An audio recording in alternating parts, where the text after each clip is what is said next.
아, 이거 계약서 밑장 빼기 아닙니까? 그런 거죠. 의사가 의사 대 독일 사람이 변호사가 뒤통수 맞는 거야. 뒤- 어느 손의 변호사야? 라고 하시는데 정확하게 설명조차 하지 않고 여러분은 당하고 있었어요. 근데 이 책은 그걸 알려주는 겁니다, 여러분.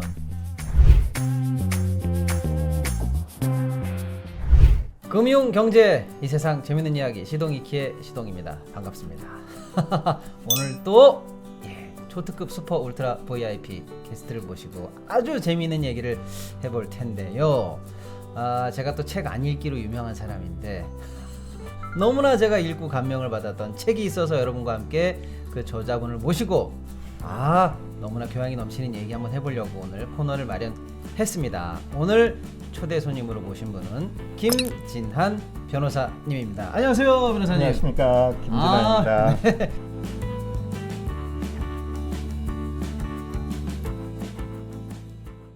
우리 독자님들께 반갑습니다. 인사 한번 부탁드리겠습니다. 안녕하십니까, 김진한입니다. 반갑습니다. 이분이 이래도 변호사입니다. 네, 변호사님. 일단은 저도 법학을 전공하긴 했는데 법으로 책 써가지고 이게 잘 안 팔리거든요. 네. 어떤 법으로 책을 쓰시기로 결심하셨어요? 일단 저는 헌법을 좋아하고 또 헌법이요? 헌법에 한번 열정이 꽂힌 이후에 지금까지 20년 동안 계속 헌법을 생각하고 있는 사람입니다. 네. 꿈이 한 가지 있었는데 그 꿈이 바로 내가 알고 있는 헌법을 일반인들에게 알기 쉽게 알려주는 책을 쓰는 것, 그것이 저의 꿈이었습니다. 그래서 책을 쓰게 됐습니다. 근데 사실은 법 하면은 굉장히 어렵고 보통 사람들이 접근하기에는 좀 무겁고 딱딱하고 그런 느낌이거든요. 네. 근데 제가 책을 봤더니 법이 담고 있는 것은 그냥 인간의 생각이다. 네. 하늘 아래 인간의 생각 중에 새로운 게 있더냐? 네. 없다. 네. 결국 우리들의 생각을 그냥 모아놓은 게 법이다. 네. 쫄지 마. 네. 그렇습니다. 약간 이런 느낌인데 법을 어려워하는 독자님들께 법은 뭔지 쉽게 좀 한번 설명해 주시죠. 네, 제가 제일 먼저 말씀드리고 싶었었던 것이 사실은 그것입니다. 법한테 쫄지 마라. 겁먹을 필요 없다. 이미 우리가 알고 있는 것이 법이다. 단지 법은 어려운 부분이 있습니다. 그것은 뭐냐면 아주 추상적으로 만들어 놔서 일반인들이 접하기 어렵게 되어 있는 것이 법인 것도 사실입니다. 하지만 그 뒤에 있는 기본적인 생각들은 우리가 이미 다 경험했고 드라마를 통해서 보았던 그런 생각들입니다. 그렇기 때문에 여러분들께서 그런 사실만 알고 접근을 하신다면 법에 대해서 훨씬 자신 있게 공부하실 수 있을 것이라고 생각합니다. 근데 이 책 제목이 일단은 저는 와닿았는데요. 법의 주인을 찾습니다. 주인이 누군가요? 일단 주인이 누구고 주인이 도망갔습니까? 그렇습니다. 이 주인이 주인 잃어버렸어요. 주인이 지금 어디 계신지 잘 모를 때가 있습니다. 우리나라는 민주주의 국가입니다. 그러니까 민주주의 국가에서는 헌법에도 규정되어 있죠. 모든 권력은 국민으로부터 나온다. 주권자인 국민의 모든 권력이 있습니다. 하지만 우리가 법을 국민들이 만듭니까? 그렇진 않죠. 법을 만드는 정치인들의 생각이 과연 우리 국민들의 생각하고 같을까요?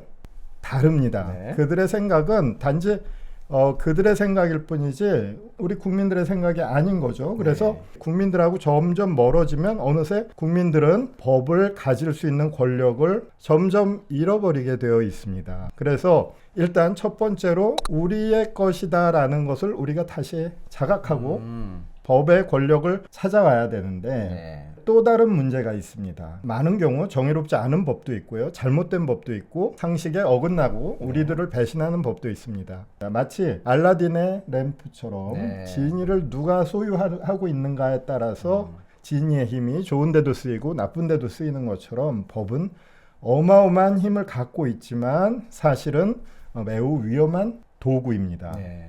국민들이 법의 사용법을 잘 알지 못하면 위험한 도구가 될 수 있습니다. 그래서 법의 주인이란 단지 주권자를 의미하는 것뿐만 아니라 지혜롭고 공정하게 사용할 수 있는 주인을 의미하는 제목으로 사용했습니다. 사실 보통 시민들과 법과의 거리는 굉장히 멀거든요. 네네네. 근데 그걸 그렇게 멀게 느끼지 않았으면 좋겠는데 독일에서 유학하시면서 네. 겪었던 에피소드가 책에 잘 나와 있더라고요. 네네. 독일 사람들은 우리보다 법을 훨씬 쉽게 말하면 가까이 느낀다. 법과 우리의 거리가 가깝다. 네. 뭐 계약서를 왜 이렇게 자주 쓰는 거야? 뭐 이런 네네. 얘기 하셨는데 네네네. 에피소드 한번 소개해 주시죠. 네, 이제 예. 제가 늦깎이 공부를 예, 하겠다고 유학을 갔습니다. 이사를 몇 차례 하게 됐는데요. 네. 이사를 하게 되면 우리는 그렇죠. 사실은 계약하는 것 자체를 좀 두려움 같은 걸 갖고 있는데 네. 그 사람들은 이 독일 사람들이 기록하는 것을 되게 잘합니다. 네. 꼼꼼하게 기록하는데 임대차 계약에서 독일은 집에 소용되는 물건을 다 빌려줍니다. 그러니까 예. 뭐 빗자루도 빌려주고 또 눈 치우는 석가래 같은 것도 당연히 다 놓고 있고요. 예, 예. 그런 것들을 집을 빼줄 때는 고스란히 다 돌려줘야 되는데요. 그렇죠. 그런 내용들을 계약서에 꼼꼼하게 다 같이 예. 확인하면서 자 여기 사판자로 있지 사판자로 예. 이렇게 다 같이 네네네. 기록을 하더란 말이죠. 예. 그리고 눈이 오면 어디까지 청소를 해야 되는 거야 라고 하면서 만약에 눈 청소를 하지 않았을 땐 이런 벌이 내려지는 거야 라는 네. 내용도 예. 꼼꼼하게 기재를 하고요. 그래서 네. 자기의 권리 네. 그리고 저의 권리 음. 그리고 자기의 책임, 저의 책임에 관해서 엄격하게 문서로 규정을 함으로써 나중에 분쟁이 발생하지 않도록 계약서를 열심히 잘 쓰더란 말이죠. 그렇다고 해서 네. 독일 사람들은 항상 그렇게 정직하게 지키느냐? 네. 그것은 또 그렇지 않다는 것을 확인했습니다. 아, 그건 뭡니까? 제가 겪었던 한 주인은 네. 그 사회적 지위가 있는 분이었어요. 아. 의사 선생님이었는데 네, 독일의 화이트 칼라 의사. 네, 저희가 집을 내주는 상황이었었죠. 아, 벌써부터 생각하시면 울컥하신 것 같은데. 아닙니다.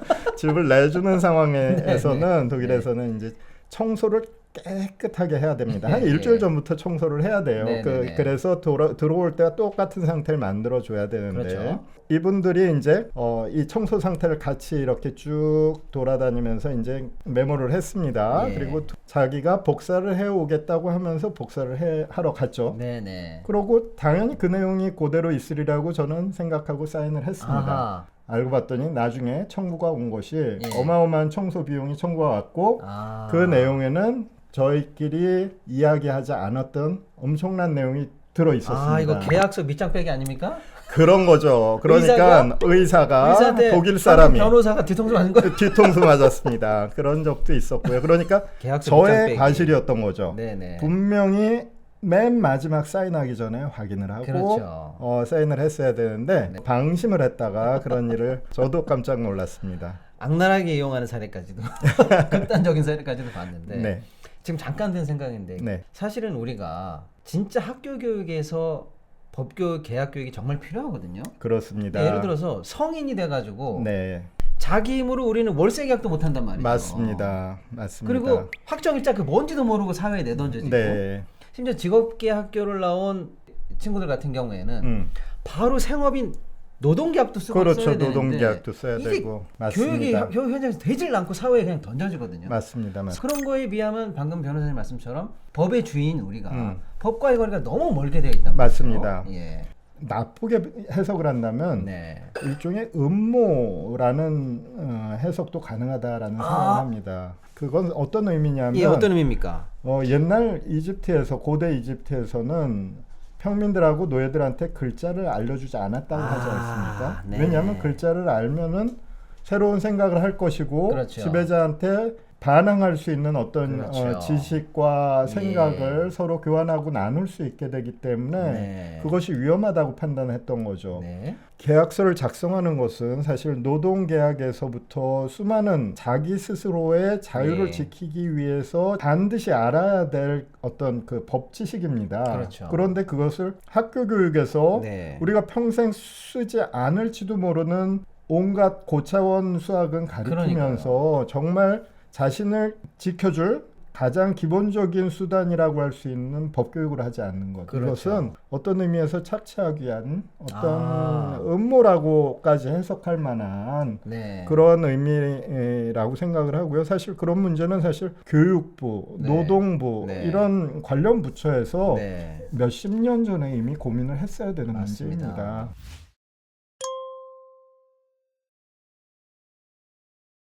예, 일단은 지금 그 몸풀기 토크로 우리가 법에 대해서 갖고 있던 막연한 두려움, 이게 얼마나 잘못된 거고 없애야 되는가라는 얘기를 이제 변호사님과 얘기 나눠봤고요. 좀 이제 구체적이고 전문적인 얘기 한번 들어가 볼게요. 법이 이제 여러 개가 있는데 이제 형법이라는 것은 국가가 피해자를 대신해서 복수한다 할까 처벌하는 이 시스템 아니겠습니까? 그렇습니다. 근데 제가 가만히 생각해 보면은 우리 사회에서 보면 굉장히 지금 잔혹한 범죄를 많이 보이는데 많이 있습니다. 예. 응징하고 싶은 마음 같은 거 있는데 우리가 사적 복수가 허용이 안 되지 않습니까? 안 됩니다. 형법을 바라볼 때 왜 복수를 내가 하면 안 되고 법을 통해서 해야 되는 겁니까? 첫 번째로 제일 중요한 문제를 하나 말씀드리겠습니다. 네. 우리가 법 교육이 안 되고 있다라고 하는 문제 제기를 네. 해주셨는데 그 중에 하나 우리가 계약서만큼 꼭 학생들한테 가르쳐야 될 것이 네. 법에는 공법과 사법이 있다. 사실은 민법과 형법은 전혀 완전히 그렇습니다. 다른 물건입니다. 그런데 그것에 관한 인식이 성인들조차도 네. 제대로 갖춰져 있지 않거든요. 네, 네. 그래서 그 민사소송하는 것을 고소한다고 생각한다거나 네. 검찰은 뭐든지 다 할 수 있다고 생각한다거나 이런 문제들, 이런 것들이 이제 기본적인 법에 대한 ABC에 해당하는 부분을 우리가 제대로 알려주지 네. 않고 있다는 말씀을 드리고 네. 싶고요. 방금 말씀하셨던 복수라는 문제와 예. 국가에 의한 형사처벌. 네. 그런데 이 형사재판이 시작된 시초는 사실은 복수입니다. 법에 규정하고 그렇죠. 맞닿아 있는데요. 사실 우리가 생각해 봅시다. 모든 생물들은 복수를 합니다. 그렇죠. 복수란 건 단지 어떤 감정적인 분노 뭐 이런 차원의 문제가 아니라 생존의 차원입니다. 네. 법의 기원은 함무라비 법전이라고 하는데 사실은 네. 거기에 적혀 있는 법을 보면 우리가 잘 알고 있는 동해보복입니다. 팔 부러뜨린 사람은 팔 부러뜨린다. 눈을 찔러서 실명하게 한 놈은 똑같이 실명하게 네. 해준다. 이에는 이, 눈에는 눈이죠. 맞습니다. 네. 그렇게 적혀 있는데 그것은 사실은 복수를 자기가 하고 싶은 만큼 마음껏 할 수 있는 것이 아니라 사실은 내 눈을 또는 내 자식의 눈을 찔러서 실명하게 했으면 사실 그 사람을 죽이고 싶지 않겠습니까? 네네네. 그렇게까지 해서는 안 된다. 그렇게 해서는 네. 공동체가 유지될 수 없기 때문에 네. 가해한 정도에서 멈추어라 복수를 네. 라고 하는 법전이라고 할 수 있겠습니다. 예. 그래서 국가가 만들어지고 하는 과정에서 복수는 차츰차츰 억제되고 통제되었습니다. 왜냐하면 복수를 계기로 한 수많은 전쟁이 일어나고 네. 수많은 사람들이 죽고 공동체가 파괴되는 그런 현상을 국가가 권력으로서 어느 정도 통제할 필요가 생겨버린 것이죠. 네. 누군가 다른 사람에게 가해를 가한 자는 국가가 나서서 처벌한다. 너희들끼리 알아서 죽이고 네. 복수하지 마라. 그러다간 공멸하고 말 것이다. 네. 라고 하는 어떤 이성이 생겨나게 된 예. 것이죠. 그래서 오늘날은 국가가 처벌하는 권력을 독점하고 있습니다. 네. 그러면 변호사님 말씀처럼 이제 제가 이해가 됐습니다. 네. 형법을 논함에 있어서 본질은 국가가 쉽게 말하면 복수해 준다. 그렇습니다. 라는 건데 그렇게 해야 되는 이유와 역사적 맥락을 이제 말씀해 주셨는데 네. 이제 우리 책의 제목은 법의 주인을 찾습니다니까. 그렇습니다. 그럼 형법에서 내가 주인임을 잃어버린 경우는 어떤 경우인가라고 제가 한번 생각해 봤는데 네. 예를 들면 그런 거예요. 네. 그래 네가 나의 복수심과 또 저 피해자에게 과도한 응징이 되지 않도록 적절히 복수해 준다며 라고 나의 법의 권한을 가지고 갔는데 내 입장에서 주인인 나를 네가 배반해 라고 느끼는 건 뭐냐면 지금 최상병 사건 같은 경우죠. 그렇습니다. 예를 들어서 지금 억울하게 돌아가신 최상병이 있는데 지금 가해자는 처벌은 고사하고 빼돌려지고 지금 도주대사라고 해가지고 호주로 나가 있질 않나. 네. 심지어는 가해자를 정확하게 수사하려고 했던 박대령 같은 분을 항명으로 지금 기소해서 네. 억울하게 지금 소송에 휘말리게 하거나 하는 네. 식으로 국가가 복수 권한을 독점하더니 지금 마음대로 행사하거나 또는 나의 이 정당한 보복 심리를 풀어주지 못하는 식으로 행사하고 있을 경우 네. 이게 이제 제가 볼 때는 내가 주인임을 잃는 순간이 아닌가라는 생각이 한번 들고요. 네. 또 하나는 재판 과정에서나 이런 과정에서 내 얘기가 너무 참여가 안 될 때가 있더라고요. 그럼 검사가 아예 기소를 안 해버려. 네. 라든지 그러면 항고 재항고 뭐 정도만 있지. 그걸 우리가 좀 뚫고 올라가 가지고 판사한테 가 가지고 내가 기소하겠어. 소위 말하면 이런 제도라든지 뭐 이런 식의 이 형벌의 독점과 네. 이 처벌의 독점을 예. 속에서 예. 우리가 법의 주인임을 네. 확인받고 싶거든요. 한국 사회에서. 네네네. 뭐가 가장 고쳐져야 될까요? 네. 사실은 이 두 가지 주제가 전혀 다른 문제 같지만 사실은 꿰뚫고 있는 어떤 핵심적인 그 열쇠가 있다고 생각을 합니다. 네네네. 최상병 사건 같은 경우에는 네. 지휘관이 병사들의 안전에 관해서 신경 쓰기보다는 미디어에 노출되는 어떤 자신들의 어떤 봉사 활동에 관해서 더 신경을 썼던 것이고 네. 정의가 제대로 실현되지 않고 오히려 이제 그 조사를 했던 정의를 실현하려고 했던 조사 책임자가 오히려 기소되고 있는 네. 상황인데요. 밑에 깔려 있는 생각은 이런 것 아닐까 싶습니다. 이것은 사실 많은 그 지식인 범죄 또는 엘리트 범죄에 공통적으로 어떤 흐르고 있는 현상인데요. 네. 검찰이나 법관이나 또는 정치 권력자들은 종종 그런 생각을 합니다. 네. 명문대학을 나오고 또 아주 훌륭한 커리어를 잘 쌓아가고 있던 사람이 한 번 실수로 범죄를 저질렀다. 그걸 꼭 굳이 끝까지 처벌을 해야 되겠느냐. 네. 한 번 실수 인생을 망가뜨려서야 되겠나. 엘리트 간의 어떤 동료의식 동료의식, 예. 동정론 뭐 이런 것들이 예. 작용을 해서 그 사람이 저지른 죄에 대한 정의를 실현하지 않는 경우가 많이 있습니다. 네. 초범이고 또 반성하고 있고 아하, 그렇죠. 등등 초범이고 어떤 반성하고 뭐 그래서 집행유예로 재벌들 풀어주거나 뭐 그동안 네. 경제 발전에 노고가 어쩌고 저쩌고 맞습니다. 그런 일들이 예, 이제 예. 사실 판사들의 의식 속에서도 예. 많이 작동을 하고 있고요. 그런 네. 사람들은 대개 또 재력이 있기 때문에 네. 이번 사건도 사실은 단순히 한 사람의 엘리트를 구하고 구하지 않고의 문제가 아닙니다. 그것은 우리 자식들을 군대에 보내지 않습니까? 네. 그 군대를 보낼 때 그 안전은 국가가 책임지리라고 생각하고 예.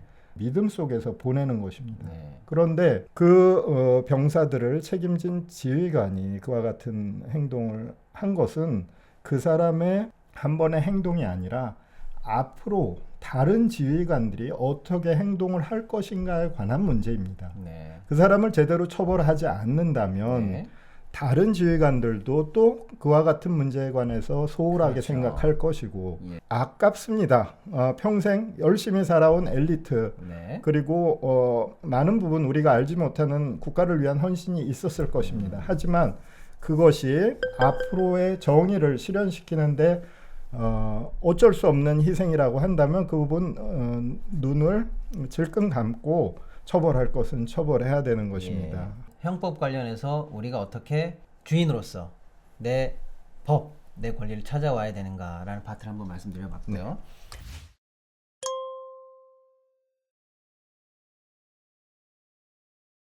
전반적으로 이제 민사까지 포함한 사법 영역에서 한번 또 네. 내 법을 찾아와야 되지 않습니까? 내 거니까요. 네. 근데 그 미넨 아주머니 사건 에피소드를 책에 실어주셨는데 네. 조금 요약하면 그거잖아요. 그 어떤 법에 대해서 잘 그러니까 여러분들도 이제 법원에 안 가보신 분이 많이 계실 거예요. 근데 가보면 그냥 뭐 기계처럼 움직여요. 뭐 네, 우리 그렇습니다. 드라마에서 보는 것처럼 네, 그렇습니다. 뭐 멋있게 막 서로 얘기하고 들어주고 그런 거 없어. 음. 그런 거 없고 그냥 자 뭐 진행합니다. 누구 왔어요? 뭐 주장해요. 증거 내고 끝. 다음에 봅시다. 뭐 이런 식이에요. 그렇습니다. 그러니까 기계처럼 막 진행되는데 이 1970년대 독일 미넨의 어떤 아주머니가 와서 저 왔어요라고 이게 기록도 남기고 그 청경 경찰 같은 사람한테도 얘기하고 나 불러줘요라고 하고 밖에서 기다리고 있었는데 뭐 판사는 그런 거 알 게 뭡니까? 그러니까 왔습니까? 없네. 불출석 이래가지고 그냥 패소 이래가지고 그냥 게임이 끝났다는 거잖아요. 그런 거죠. 예. 근데 이게 부당하다고 계속 올라가서 결국엔 나중에 구제받았다는 얘기인데 제가 이제 민사에 관해서 이 얘기를 꺼낸 이유는 민사는 결국에는 이 책에 많이 자세히 나와 있습니다, 여러분. 네가 주장하고 네가 주장하는 거를 나는 판단하는 거지 법이 네 얘기를 들어주지 않는다. 이게 이제 민사의 사실은 큰 어떤 구조적인 부분이라고 변호사님께서 많이 말씀해 주셨어요. 네. 그렇다 보면 결국에는 얼마나 더 잘 주장해야 되는지를 아는 사람, 더 능력 있는 변호사를 구할 수 있는 사람은 민사에서 무조건 유리한 거 아니겠습니까? 그렇습니다. 근데 이 민사에서 네. 내가 법의 주인이 되는 길 어떻게 찾아야 됩니까?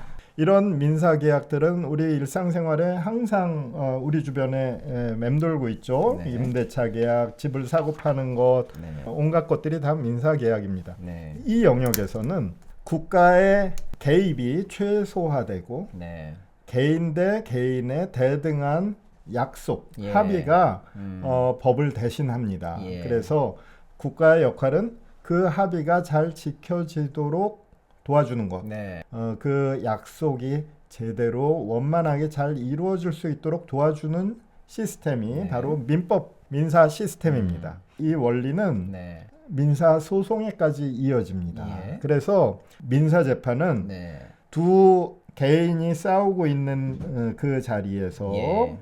법관은 공정한 양쪽의 주장을 놓고 공정한 네. 판단을 내립니다. 네. 그런데 판사가 보기에 저쪽이 분명히 유리한 부분이 있는데 그 얘기를 증거를 안 하고 내고 있어.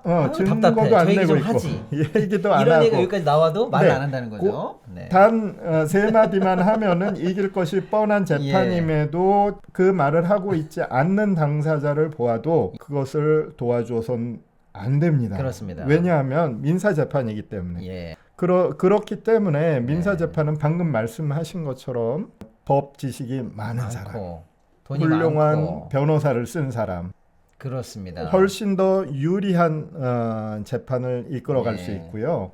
그렇기 네. 때문에 더욱이 더 법을 미리 알아서 네. 그런 분쟁이 생기지 않도록 하는 것이 맞습니다. 중요합니다. 변호사님 말씀 잠깐 들었습니다만은 이 방송을 보시는 분들도 아니 그러니까 그렇게 억울하지 않게 같은 링에서 대등하게 싸우라고 하지만 무기가 다른 걸 뻔히 알면서 같이 싸우라고 말이 안 되네라고 하지만 그게 민사법의 대원리입니다. 라는 것을 정확하게 설명조차 하지 않고 여러분은 당하고 있었어요. 근데 이 책은 그걸 알려주는 겁니다, 여러분. 그러니까 민사에서 영리하게 자기 권리를 찾기 위해서 더 노력해야 된다는 것.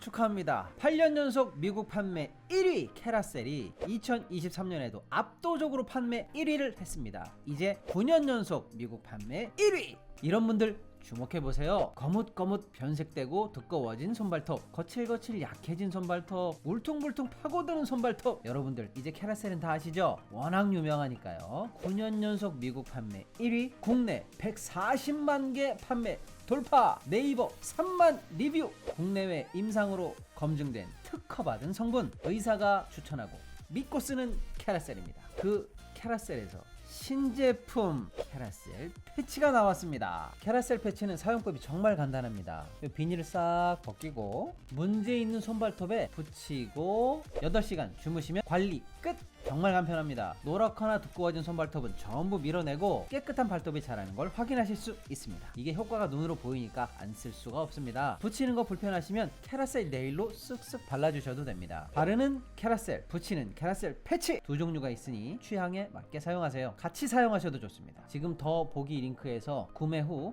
배송 메시지에 시동 위키 입력해 주시면 이번 달 말까지 사은품 캐라셀 풋크림을 드립니다. 손발톱 건강에 캐라셀 패치. 나의 보험 가입 상태를 믿을 수 있는 정직한 보험 전문가가 객관적으로 체크해서 공정한 평가와 합리적 대안을 제시하는 마이보험 체크를 소개합니다. 마이보험 체크는 보험 가입자의 이익을 가장 중요하게 생각합니다. 이미 가입된 보험이 적합한지 체크해서 꼭 필요한 보험 계약들은 잘 유지하시라고 말씀을 드리고 불필요한 보험이나 부족한 부분은 고객의 현재 상황에 맞게 보장 분석을 도와드립니다. 가입 보장은 크고 폭넓게, 보험료는 저렴하게 최적의 보험 상품을 추천드립니다. 마이보험 체크는 35개 손해보험, 생명보험 회사를 취급 판매하고 있기 때문에 한 회사만 추천드리지 않습니다. 무조건 보험료가 비싼 상품을 추천드리는 게 아니라요, 고객에게 가장 필요하고 합리적인 상품을 제안하고 있습니다. 상담을 통해 합리적인 제안을 드리니까요, 결정은 보험 소비자가 선택하시면 됩니다. 무엇보다도 양심적인 보험 전문가가 정확한 분석을 통해서 고객의 상황에 맞게 맞춤형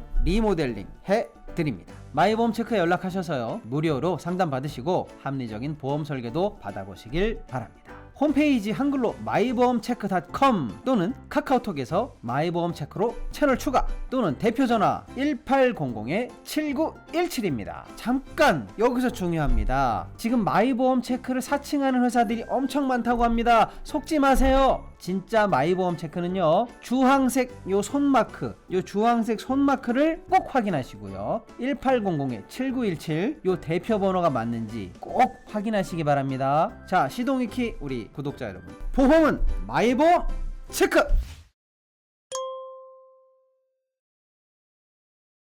이 책을 통해서 형법에 관해서 우리가 어떻게 주인이 될 것인가라는 얘기 한번 해봤고요. 네. 민사에 관해서 어떻게 우리가 주인이 될 것인가라는 얘기 해봤고, 더 중요한 게 바로 우리가 국가의 주인 아니겠습니까? 네. 우리 국가의 체계를 관장하고 있는 최상위법인 헌법 얘기를 또 이제 해볼 텐데요. 네. 예. 헌법이 대충 어떤 법인가? 우리는 헌법 어떻게 봐야 되는가부터 시작해서 네. 헌법에서 우리가 놓치고 있는 나의 주권 뭡니까?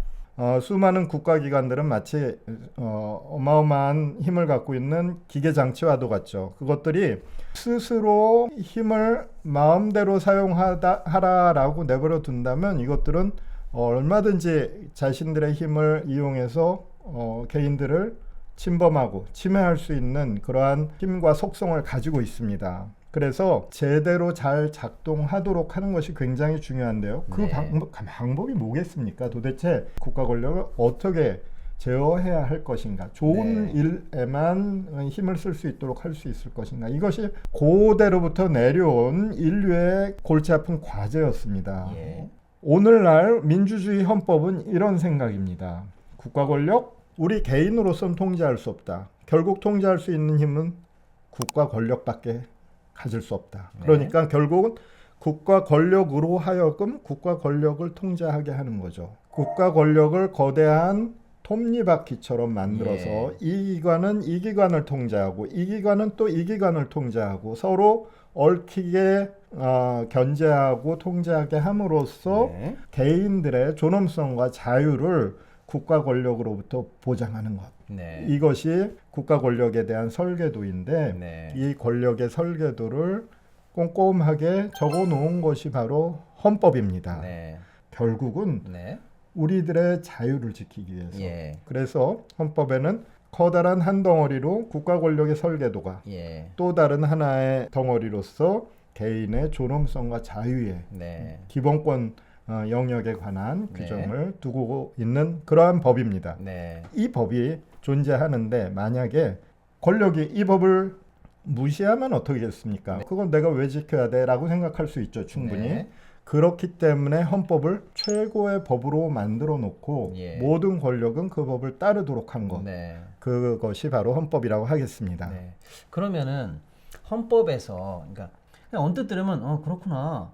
그러면 뭐 인권과 주권과 뭐 이런 거를 위해서 국가 시스템을 만들어 놓은 법이니까 거기에 당연히 우리가 법의 주인인 것처럼 설계되어 있겠지 라고 할 텐데 모자란 부분이 있으니까 이 책에서 많이 다뤄주신 거거든요. 그렇습니다. 헌법에서 내가 주인이 되려면 또 어디가 어떻게 개선돼야 됩니까? 헌법이 갖고 있는 굉장히 큰 취약점이 하나 있습니다. 우리나라 헌법이요? 취약점이 있습니까? 어떤 나라 헌법도 마찬가지입니다. 그것은 헌법은 스스로를 지킬 힘을 갖고 있지 못합니다. 왜냐하면 예를 들면 이렇습니다. 형법은 주로 누구를 다루죠? 나쁜 놈들. 피고인들을 다룹니다. 피고입니다. 그렇기 때문에 형법이 그것을 스스로를 지키지 못할 염려는 없습니다. 왜냐하면 국가 권력이 그 뒤에 든든하게 뒷받침하고 있거든요. 다른 법도 다 마찬가지입니다. 근데 헌법은 누구를 규율 대상으로 하고 있습니까? 무엇보다도 권력기관을 그 대상으로 하고 있습니다. 가장 최고의 권력기관, 대통령, 대법원, 국회. 만약에 이 권력기관들이 우리 헌법 무시할래라고 한다고 해도 헌법은 그것을 진압할 수 있는 무력도 갖고 있지 않고 전쟁을 벌일 돈도 갖고 있지 않고 아무것도 갖고 있지 못합니다.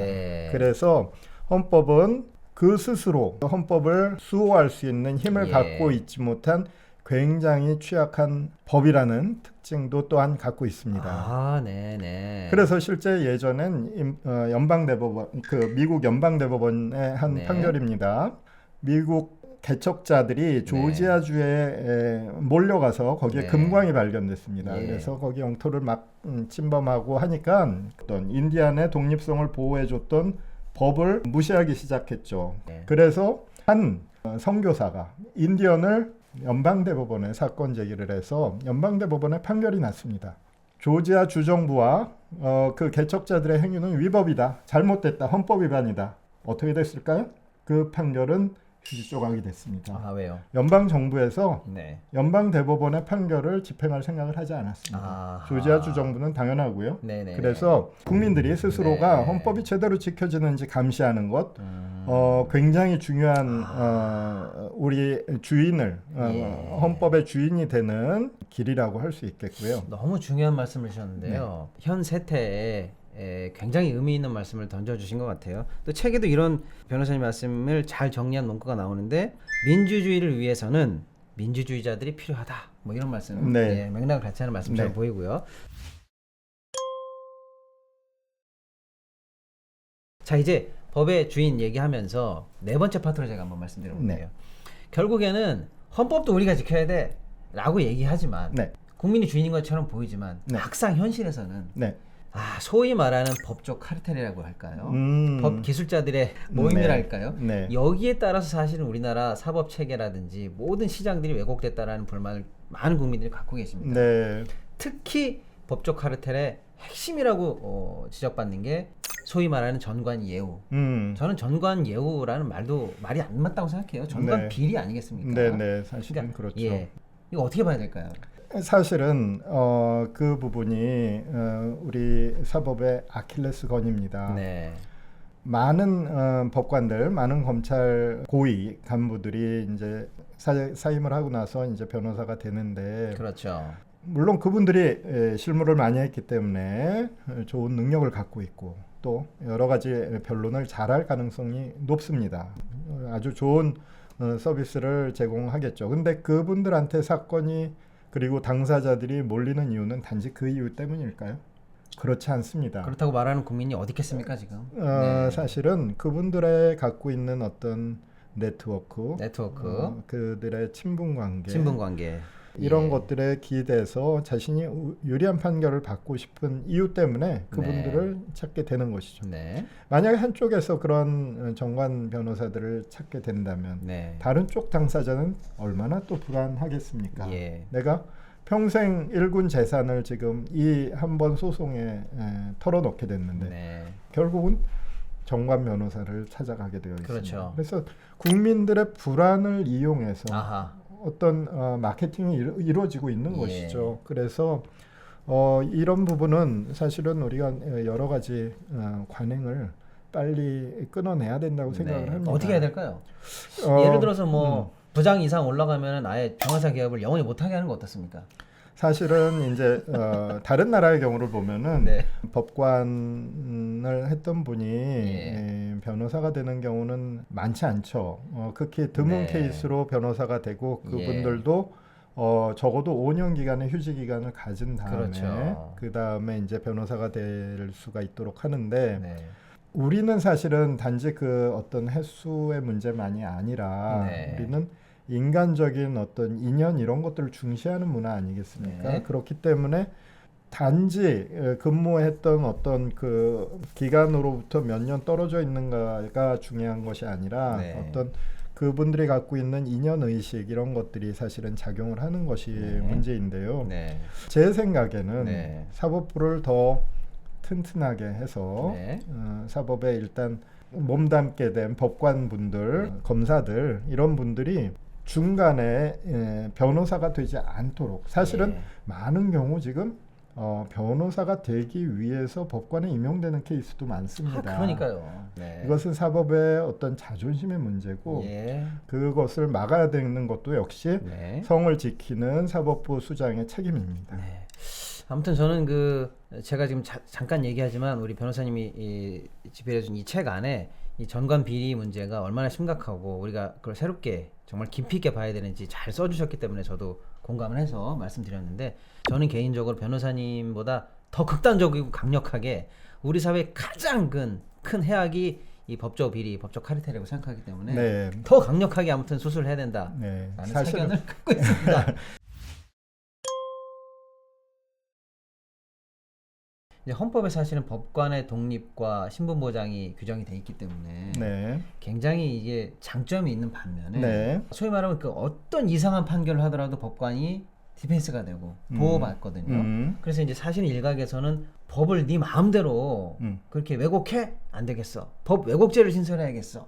이런 얘기도 있고 10년에 한 번씩 뭐 적정한 심사를 해서 좀 확실하게 문제 있는 법관들을 좀 탄핵하는 네. 그런 어떤 개혁 조치도 필요하지 않냐라는 얘기도 나오는데 네. 미국과 독일 등 여러 공부를 많이 해보셨는데 네.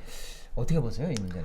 기본적으로 우리 사법부에 대한 신뢰를 가지고 있습니다. 그래서 잘못된 재판에 대한 형사 판결, 형사 기소 이런 것들은 사실은 사법 독립을 위협하는 네. 한계에 대해서 99개 재판이 공정하게 이루어지고 있다 볼 수 있기 때문에 네. 자칫하다가는 초가삼간 태우는 일이 될 수 있다. 알겠습니다. 이런 생각이 듭니다. 독일이 물론 그러한 죄를 규정하는 형법 조항을 갖고 있긴 하지만 네. 실제로 작동하진 않고요. 그냥 그렇습니까? 네. 사문화된 조항일 뿐입니다. 하지만 우리 사법부가 갖고 있는 약점이 있습니다. 그것은 엘리티즘입니다. 가장 최고의 인력으로 구성된 최고의 집단이다라는 그렇기 때문에 사법부가 내린 판단은 옳다. 네. 과거에 내린 판단이 지금까지 이어져 오는 것 아무 문제 없다. 그래서 그 부분에 관해서 아무런 문제 의식이 없고 시대가 변하더라도 네. 과거의 판단에 관해서 다시 점검하고 의심을 품고 문제 제기하는 그런 문화가 없는 것, 다른 문제 제기하는 것에 관한 어떤 반감, 그런 어떤 권위의식 이런 것도 우리 사법부가 갖고 있는 문제입니다. 네. 더 좋은 사법부로 거듭날 수 있는 좋은 방법이 있습니다. 네. 그것은 사실 사법부가 제일 싫어하는 단어인데요. 네. 재판에 대한 헌법 소원입니다. 굉장히 어려운 얘기인데 네, 이것은 어떤 내용입니까? 이렇습니다. 네. 헌법 소원이란 제도가 있는데요. 네. 헌법 소원은 국가의 권력으로부터 예. 기본권을 침해당한 사람이 네. 헌법재판소에 직접 예. 구제를 청구하는 제도입니다. 네. 법률에 대해서도 구제를 청구할 수 있고요. 네. 경찰의 공권력 이런 것들에 대해서 네. 다 청구할 수 있는데 단지 네. 법원의 재판에 대해서는 청구할 수 없다라는 법조문을 법에다가 심어두었습니다. 예. 이것은 사실 헌법재판소가 최초에 생길 때부터 사법부와 당시에 개헌을 이루었던 민주세력과의 어떤 타협이었는데요. 네. 헌법재판소의 설립에 관해서 기본적으로 부정적이었던 사법부가 그 부분을 양보하는 대신 적어도 법원의 재판에 대해서는 터치하지 말라. 네. 헌법재판소는 그 부분에 대해서 권한을 갖고 있지 않다라는 타협이었습니다. 네. 하지만 법에 대해서 다툼이 생겼을 때 네. 우리 이웃과 다툼이 생겼을 때 어디로 갑니까? 첫 번째는 뭐 경찰서 또는 무슨 어디에 뭐 청원도 할 수 있고 하지만 궁극적으로는 네. 법원으로 갑니다. 네. 그러면은 모든 구제 절차가 맨 마지막으로 모이는 지점이 법원이라는 것이죠. 그렇습니다. 그런데 네. 법원에서 헌법과 기본권에 대해서 고민하지 않고 판단을 내린다고 한들, 그래서 기존의 대법원 판례에 답습하는 판단을 내린다고 한들 이것에 대해서 더 이상 다툴 방법은 없어져 버리는 것이죠. 그렇죠. 왜냐하면 법원의 재판에 대해서는 헌법소원을 제기할 수 없기 때문에. 예. 그런데 이렇게 되면 헌법은 반쪽짜리가 됩니다. 예. 우리가 모든 다툼을 궁극적으로는 법원에 그렇습니다. 가져가는데 네. 그 다툼에서 헌법을 제대로 적용하지 않고 법률만을 적용해서 형식적으로 판단하는 재판이 계속 이어진다 그러면 헌법은 존재하지 않는 것과 마찬가지죠. 맞습니다. 그래서 헌법을 제대로 다시 살려놓기 위해서는 네. 법원의 재판에 대한 헌법 소원이 필요한데요. 네. 그렇다고 해서 저의 주장은 모든 재판에 대해서 헌법재판소에 가져갈 수 있도록 해야 된다 이런 주장은 아닙니다. 가장 중요한, 가장 기본권 침해적인, 가장 시대에 뒤떨어진 판례만 헌법재판소가 일종의 지렛대로 활용하는 거죠. 예를 들면 최근까지도 판례가 변경되지 않았었던 부부 강간죄 같은 예. 경우, 강간죄는 부부 사이는 벌어질 수 없다라고 하는 판례 같은 것은 네. 그 전에 헌법재판소가 잘못된 인권 침해적인 판단이라는 판단을 내렸었어야 네, 네. 옳습니다. 네. 극단적인 판단만을 재판소원의 어떤 대상으로 삼아서 예. 그 헌법재판소가 통제를 한다면 전체적으로 사법부가 스스로 헌법을 보는 눈, 예. 헌법의 가치를 새로이 영점 조준을 할 수 있는 것이죠. 네. 그래서 전체적으로 우리 헌법과 민주주의를 위해서 꼭 필요한 제도라고 생각을 합니다. 좀 어려울 수도 있습니다, 여러분. 쉽게 생각하면 이런 거죠. 헌법이 우리나라 국가를 지탱하는 최후의 부로 마지막 최상위법인데 헌법에서 말하는 나의 기본적인 인권이나 권한 등이 국가기관으로부터 침해받았다. 그러면 헌법재판소로 달려갑니다. 그래서 저의 헌법적 권리를 지켜주십시오 라고 소원을 내는 겁니다. 그런데 그래? 뭐 어떻게 하다가 이렇게 피해를 받았다는 거야? 뭐 경찰이 뭐 어떻게 잘못 수사를 했어? 뭐 행정기관이 뭐 이렇게 잘못했어? 이게 다 헌법소원이 대상이 되는데 법원이 재판을 한 내용 그거에 대해서는 헌법소원이 안 된다는 거예요. 그렇습니다. 그런데 여러분 법원도 국가기관입니다. 그런데 모든 헌법사항에 대해서 책임지는데 이 부분에 대해서 헌법소원이 빠진다라는 것은 헌법 수호자로서 한 부분에 대해서 수호권이 빠져 있는 거나 마찬가지거든요. 그렇습니다. 그래서 법원의 재판도 헌법소원이 돼야 한다라는 중요한 말씀을 해주신 거고 실제로 이게 아직도 싸우고 있습니다. 그래서 대법원에서는 안 돼! 아무리 헌법소원해도 안 바꿀 거야! 라고 하는 경우도 있고 이 부분을 헌법적 차원에서 반드시 해결해야 된다라는 아주 중요한 말씀을 사실 주는 건데 너무 어려운 얘기긴 합니다만은 꼭 필요한 내용입니다. 그러니까 법원의 재판을 헌법소원의 대상으로 뺀다는 거는 권리구제에 큰 구멍이 생긴다. 그렇습니다. 이렇게 보시면 되는 거고요. 여성 Y존의 시간을 되돌려주는 타이트닝 에센스 여궁을 소개합니다. 이미 많은 여성분들에게 인정받고 있는 여궁이 차별화된 3가지 특허 원료를 더해서 한층 업그레이드 되었습니다. 여성에게 좋은 7가지 자연 유래 성분, 세포 성장, 촉진, 재생을 도와주는 5가지 성장 인자까지 더해져 강력한 효능을 선보입니다. 더 촉촉한 수분감, 쫀쫀한 탄력감, 사용 2주차부터 확 달라진 Y존을 느끼실 수 있습니다. 여궁은 약산성 pH 4.5로 Y존의 건강을 지켜드립니다. 기억하세요. 여성의 Y존은 씻는 것이 아니라 최적의 밸런스를 맞춰줘야 합니다. Y존 피부 탄력, 보습, 진정, 청결, 그리고 성감 향상과 질 건조증까지 개선됩니다. 쓰면 쓸수록 젊어지고 건강해지는 여궁으로 Y존의 모든 고민을 해결하세요. 특허 원료로 더 강력해진 타이트닝 에센스 여궁! 저희 광고 오픈 기념으로 2+1 이벤트 진행 중입니다. 그리고 상담을 신청해주신 여성분들에게는 체험분 2세트를 보내드립니다. 상담 문의는 1588-4365 사는 전화번호가 아닙니다. 상담하는 전화번호입니다. 편하게 상담 전화 하세요. 1588-4365로 상담 전화 부탁드립니다. Y존의 시간을 되돌리는 여궁! 저희가 바로가기 링크 달아드리니까요. 거기도 접속해 보시기 바랍니다.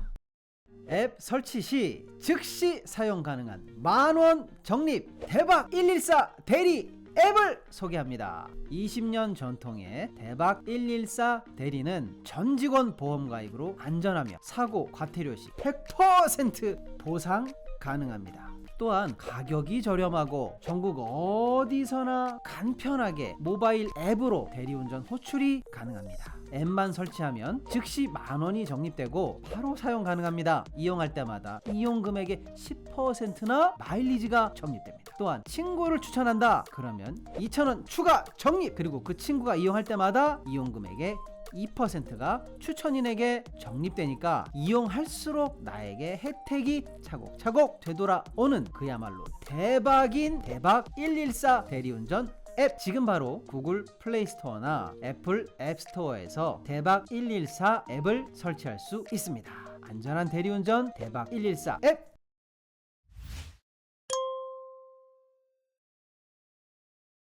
너무 저희가 어려운 얘기를 좀 했는데 이제 조금 쉬운 얘기 한번 해볼게요. 사실 이제 우리 변호사님께서 굉장한 엘리트 아니겠습니까? 아닙니다. 아닙니다. 엘리티즘을 철저하게 배격하시긴 하십니다만은 한국에서 사법고시도 되시고 독일에서도 굉장히 연구도 많이 하시고 우리 헌법연구관도 오래 하셨고 그런데 독일, 한국 이쪽은 여러분 대륙법계라고 해서 우리랑 법체계가 똑같아요. 그런데 사실은 미국 쪽에서도 연구를 오래 하셨어요. 미국 로스쿨도 다녀오셨거든요. 네. 근데 이 책에서 특별히 미국 로스쿨에서의 어떤 경험과 그쪽의 문화 같은 것도 좀 소개해 주는 게 있으시거든요. 네. 미국 로스쿨에 가면은 네. 처음부터 끝까지 질문입니다. 그 판례집을 몇 페이지부터 50페이지 정도의 네. 진도를 잡아놓고 여기서 이렇게 나갈 테니까 니네들 이거 공부해 와. 그 한 학기 내내 네. 진도표가 쫙 나오고요. 네. 그 첫날부터 바로 질문이 들어갑니다. 그래서 한 네. 학생에게 질문을 시작해서 네. 이 사건의 사실관계는 무엇인가? 예. 그래서 이렇게 된 다음에 판단은 무엇인가? 네. 수업 내용이 이 판례집 몇십 페이지는 사실은 그 과목만 공부해도 하루 동안 할 수 없는 양입니다. 근데 예. 다른 과목들도 많죠. 그러니까 네. 학생들이 충분히 소화하고 수업에 들어갈 수가 없습니다. 네네네. 그렇기 때문에 박살이 납니다. 네. 교수님한테 박살이 나면 온 학생들이 긴장을 하고 있다가 다음 예. 차례가 누가인가를 쳐다보다가 네네네. 그 다음 학생이 질문을 받는 것이죠. 네. 그런 식으로 강의가 진행되면은 사실은 집중도가 최고도고요. 네네네. 이해력도 굉장히 높아집니다. 네. 왜냐하면 질문을 통해서 배우는 것이 굉장히 많거든요. 예. 어떻게 질문하는가, 어떻게 답하는가, 네. 동료들의 그런 어떤 고난을 보면서 배우는 것이 있고 네. 그러다 보면 집에 돌아가서 책을 다시 쳐다보면은 누워있던 활자들이 다 일어나서 네네네. 법리가 하나의 구조물로서 일어서서 네네네. 이해를 돕게 되는 것이죠. 네. 단순히 교수만 질문을 하는 것이 아닙니다. 네. 학생들도 매우 적극적으로 질문을 합니다. 예. 그래서 저는 그 질문을 하는 학생들의 어떤 모습을 보고 저도 수업 참가하는 학생으로서 네. 매우 부럽고 예. 나도 한 번은 질문해보고 싶다는 생각을 네네네. 했었죠. 네. 그래서 어떻게 하셨습니까? 몇 번을 망설이다가 네. 왜냐하면 제가 영어를 조선의 변호사야! 라고 하시면서 네. 변호사뿐만 아니라 헌법 연구관으로서 헌법 내 재판 질문을 받아라! 실무를 했던 사람으로서 네네네. 자존심도 있고 한번 교수님도 이제 연방대법원에 예. 그러한 연구관을 했던 교수님이었기 때문에 네. 진짜 한국의 실무가와 미국의 실무가 대화 한번 해보자 이런 네. 맞짱 뜨고 싶은 그러한 예. 기분도 있었고요. 단 네. 저의 영어 실력은 매우 짧았기 네네. 때문에 내가 과연 문장을 끝맺을 수 있을까부터 네. 걱정이 들어서 네. 사실 몇 번을 참고 있다가 드디어 손을 네. 들고 벌벌 떨면서 질문을 네네. 드렸습니다. 네. 그랬더니 잘 알아들으시고 예. 질문에 대해서 칭찬까지 해주시면서 아하, 잘 네. 대답을 해주셨죠. 네네네. 저는 그것으로서 매우 만족했습니다. 예. 행복해서 이제 네. 도서관에 가서 책을 딱 펴놓고 공부를 하고 있었죠. 네. 그랬더니 한 학생이 저를 찾아와서 등을 똑똑 두들기면서 네. 하는 말이 네. 너의 질문은 정말 판타스틱했다. 네네. 그 말을 듣는 순간 저는 네. 진짜로 머릿속에서 이게 이 폭죽이 터지는 예. 사실은 미국 로스쿨에서 네. 그 당시만 해도 동양인 네. 나이든 아저씨의 예. 존재는 네. 사실 투명 인간에 가까웠습니다. 뭐 그렇겠죠. 예. 자기들 또래도 아니고 네. 영어도 못하고 네. 그런데 갑자기 아하. 그 이야기를 하고 갔다는 거죠. 뿐만 아니라 며칠 지나선 한 복도에서 또 한 학생이 정말 좋은 질문이었다라고 하면서 얼마 후에 추수감사절인데 자기네 고향에 같이 놀러 가지 않겠느냐, 너 어디 갈 데 없지 않느냐라는 이야기까지 해줬습니다. 그때 제가 느낀 것은 이 나라는 질문을 칭찬하는 사회구나. 네. 그 모습을 보고 미국에 이런 문화가 민주주의를 만들어낸 것이 확실하구나 하는 생각을 했었고요. 네. 그래서 제가 교수가 돼서 제가 로스쿨 교수를 제 하는 강의의 원칙이 있습니다. 저의 강의를 듣고 질문이 있으면 언제든지 해주시고 그 대신 제가 하는 질문에 대해서는 답변을 해주셔야 됩니다. 답변 안 하면 저는 그 다음부터 강의를 하지 않습니다. 하고 실제로 강의를 몇 번 중단한 적이 있었습니다. 처음에는 학생들이 대충 뭉개고 있으면 선생님이 알아서 다음으로 넘어가겠지라는 생각을 하는데 저는 멈추고 2분, 3분 침묵을 지켰습니다. 그러면 드디어 참지 못하고 한두 학생들이 이제 대답을 하죠. 그러면 제가 그 대답에 대해서 칭찬을 해주고 그 다음부터는 학생들이 손을 번쩍번쩍 들고 거의 수업 시간이 대화 시간으로 바뀌었습니다. 그래서 제가 그때 생각했던 것이 우리 국민들이 수준이 부족하거나 문제의식이 없어서 질문을 하지 않는 것이 아니다. 단지 그와 같은 문화를 깔아주지 않기 때문에 두려움, 그것에 대한 어떤 터부를 갖고 있는 것이다. 이것을 우리가 빨리 깨면은 그만큼 우리가 빨리 민주주의가 되는 거고 그만큼 빨리 법의 주인이 될 수 있는 것이다 라는 생각을 했습니다. 네, 오늘 긴 시간 우리 변호사님 말씀 귀한 말씀 잘 들었고요. 독자님들도 법 그렇게 어려운 거 아니다. 그리고 법의 주인이 나다라는 그 첫 발부터 생각을 좀 이번에 확실하게 바꾸시고 민법은 어떻게, 형법은 어떻게, 또 헌법은 어떻게, 나아가서 정치와 우리 사회의 균형까지도 한번 생각해 볼 수 있는 좋은 책이 나왔으니까 한번 읽어봐 주시고 법의 주인을 찾습니다. 많은 구매 부탁드리면서 오늘 방송 마치겠습니다. 감사합니다. 감사합니다.